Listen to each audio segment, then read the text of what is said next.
Hello दोस्तों, नमस्कार। बहुत बहुत स्वागत है आपका अपने एजुकेशनल चैनल में जिसका नाम है न्यू स्टडी प्लैनेट। तो कैसे हैं आप लोग? उम्मीद करते हैं आप भी अच्छे होंगे और आपकी तैयारियां भी अच्छे से चल रही होंगी।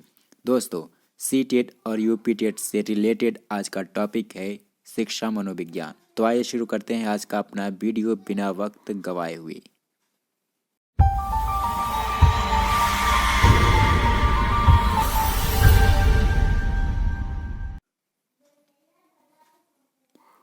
हमारा आज का पहला प्रश्न है, प्रभाव का नियम निम्नलिखित में से किससे संबंधित है? प्रभाव का नियम निम्नलिखित में से किससे संबंधित है? पावलोव से, थॉर्नडाइक से, कोहलर से या फिर वाटसन से?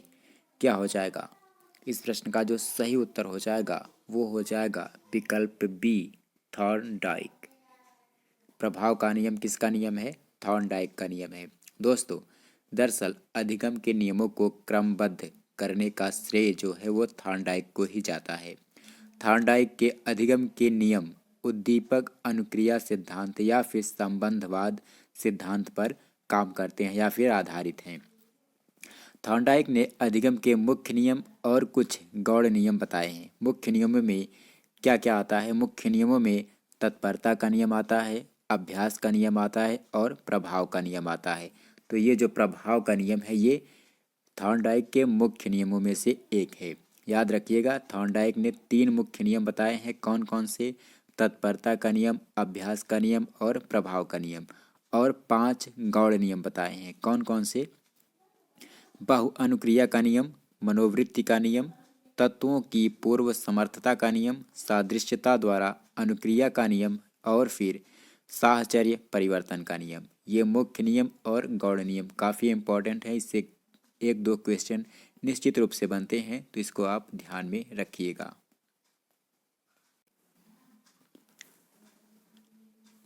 अगला प्रश्न है, प्रगतिशील व्यवहार व्यवस्थापन की प्रक्रिया को अधिगम कहते हैं। यह परिभाषा किसने दी है? विकल्प हैं वुडवर्थ ने, क्रो ने, गेट्स व अन्य ने या फिर स्किनर ने। किसकी परिभाषा है ये? प्रगतिशील व्यवहार व्यवस्थापन की प्रक्रिया को अधिगम कहते हैं, ये परिभाषा है स्किनर की। यहाँ पे विकल्प डी हमारा करेक्ट आंसर हो जाएगा। बात करें अगर वुडवर्थ की, तो वुडवर्थ ने भी जो है किसकी अधिगम की परिभाषा दी है? कैसे? नवीन ज्ञान और नवीन प्रतिक्रियाओं को प्राप्त करने की प्रक्रिया अधिगम की प्रक्रिया है। याद रखिएगा, जहाँ पे नवीन शब्द आए वहाँ पे वुडवर्थ की परिभाषा होगी। क्रो ने क्या कहा है कि अधिगम आदतों ज्ञान क्रो ने क्या कहा है? अधिगम आदतों ज्ञान और अभिवृत्तियों का अर्जन है। और बचा कौन सा है? गेट्स व अन्य ने क्या कहा कि अधिगम अनुभव और प्रशिक्षण के परिणाम स्वरूप व्यवहार में परिवर्तन को कहते हैं। ठीक है, ये तो रहा परिभाषाओं वाला प्रश्न। ठीक है, अब लेते हैं अपना अगला प्रश्न।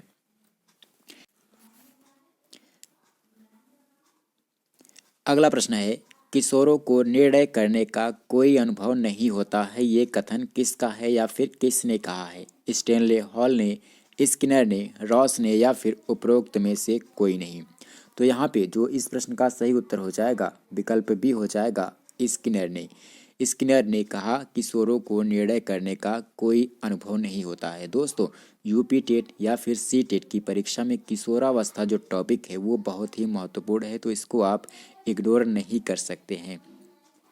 किशोरावस्था को अंग्रेजी भाषा के एडोलसेंस किशोरावस्था को अंग्रेजी भाषा में क्या बोलते हैं? एडोलसेंस बोलते हैं।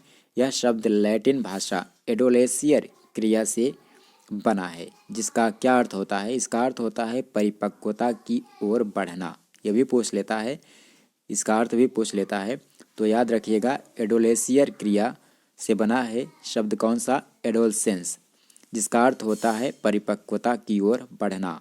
किशोरावस्था को हम 2 भागों में बांट सकते हैं। पूर्व किशोरावस्था जो कि 12 से 16 वर्ष की आयु तक होती है, और दूसरी है उत्तर किशोरावस्था जो कि 17 से 19 साल तक होती है। सामान्यतः अगर किशोरावस्था का जो सामान्य काल होता है वो 12 से 18 वर्ष का माना जाता है।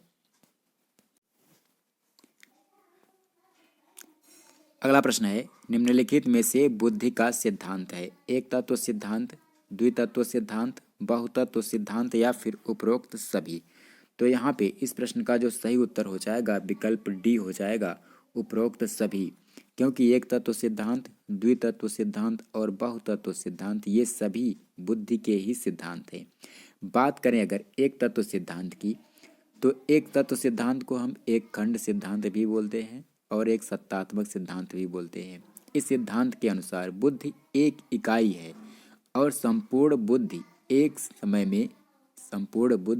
समय में सक्रिय होकर एक ही प्रकार का कार्य करती है। इसके जो समर्थक है उनमें बिने, टर्मैन और स्टर्न को शामिल किया जा सकता है।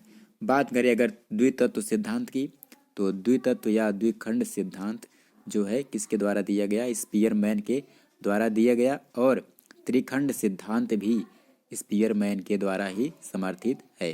ठीक है। अगर बात करें बहुतत्व सिद्धांत की, तो बहुतत्व सिद्धांत के समर्थक कौन हैं? थॉर्नडाइक हैं। याद रखिएगा कौन है? थॉर्नडाइक हैं। इनके अनुसार बुद्धि कई प्रकार की शक्तियों का एक समूह है, एक ग्रुप है, और इन विभिन्न प्रकार की शक्तियों में किसी भी प्रकार की समानता आवश्यक नहीं होती। ठीक है। नेक्स्ट क्वेश्चन क्या है? अगला प्रश्न है, अधिगम की सफलता का मुख्य आधार माना जाता है? दंड व आरोप, पुरस्कार व प्रशंसा, लक्ष्य प्राप्ति की उत्कृष्ट इच्छा या फिर अधिकारी बनने की इच्छा? तो यहाँ पे इस प्रश्न में जो सही विकल्प नजर आ रहा है वो है विकल्प सी, लक्ष्य प्राप्ति की उत्कृष्ट इच्छा अधिगम की सफलता का मुख्य आधार है। अगला प्रश्न है, व्यक्तित्व के निर्माण का महत्वपूर्ण साधन है? व्यक्तित्व के निर्माण का महत्वपूर्ण साधन है भाव, संवेग, अनुकरण या फिर सहयोग? इस प्रश्न का जो सही उत्तर हो जाएगा विकल्प सी हो जाएगा, अनुकरण। व्यक्तित्व के निर्माण का जो महत्वपूर्ण साधन एक माना जाता है अनुकरण। यहाँ पे जो 4 विकल्प दिए हैं वहाँ पे उन विकल्पों में अनुकरण विकल्प सही विकल्प है। अगला प्रश्न है, अधिगम को प्रभावित करता है क्या? कक्षा का सामाजिक वातावरण, कक्षा का मनोवैज्ञानिक वातावरण, कक्षा का आर्थिक वातावरण या फिर कक्षा का प्रशासनिक वातावरण? तो यहाँ पे जो सही उत्तर हो जाएगा अधिगम को प्रभावित करने वाला जो कारक है, जो वातावरण है वो है विकल्प बी, मनोवैज्ञानिक वातावरण।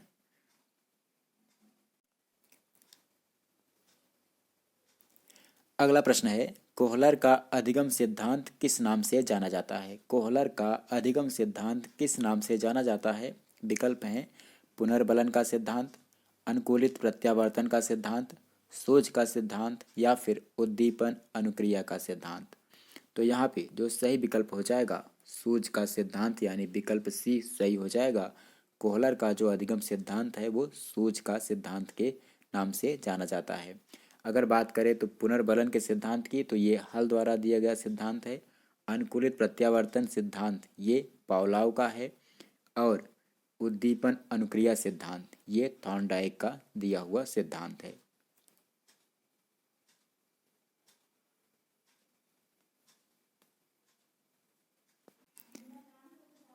अगला प्रश्न है, बहिर्मुखी बालक की विशेषता नहीं है? बहिर्मुखी बालक की विशेषता नहीं है चिंताग्रस्त होना, कार्य करने की दृढ़ इच्छा होना, आक्रामक होना या फिर शांत एवं आशावादी होना?